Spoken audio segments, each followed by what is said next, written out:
আসসালামু আলাইকুম। আমন্ত্রণ জানাচ্ছি ফেস টক বিডিতে।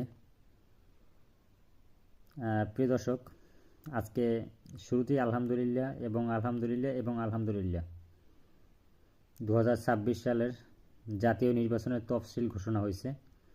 এজন্য আরেকবার বলি আলহামদুলিল্লাহ। যেই দ্বিধাদ্বন্দ্ব ছিল, যে ধরনের অনিশ্চয়তা ছিল নির্বাচন নিয়ে, আশা করি ইনশাআল্লাহ এটা কেটে গেছে, বাকিটাও কেটে যাবে 12ই ফেব্রুয়ারি নির্বাচনের মাধ্যমে।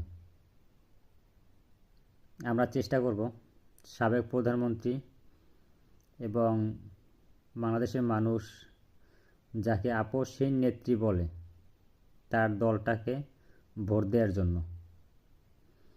কারণ এদেশে গণতন্ত্র এবং উত্তরণের যে একমাত্র সঠিক একটা দল, সেটা আমি মনে করি বিএনপি।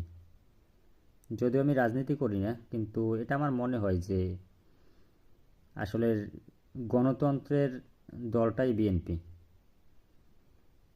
আশা করব এবং অনুরোধ থাকবে যে সবাই বিএনপিকে ধানের শীষ মার্কায় ভোট দিবেন এবং জয়যুক্ত করবেন, এবং পাশাপাশি বেগম খালেদা জিয়াকে